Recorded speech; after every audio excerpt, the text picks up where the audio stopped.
హేరోదు యేసు ప్రభుని చూసిన వెంటనే అనుకుంటూ ఉన్నాడంట, అంటే ఈయన బుద్ధిహీనుడని నేను ఎందుకు చెప్తున్నానంటే, యేసు ప్రభు శ్రమల చేత కొట్టబడ్డాడు, మనుషుల చేత గాయపరచబడ్డాడు, మనుషుల చేత తృణీకరింపబడి అందరూ చూడడానికి భయంకరమైన స్థితిలో యేసు ప్రభు ఉంటే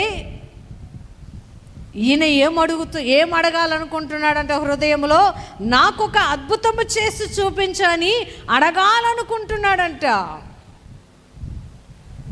అందుకే ఇందాక చెప్పింది, సమయము సందర్భము లేకుండా బుద్ధిహీనులు మాట్లాడుతూ ఉంటారు.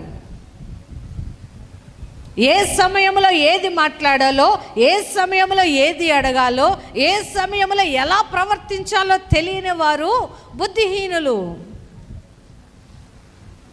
యేసు ప్రభు అన్ని గాయాలు ఆ దేహములో కలిగి ఉంటే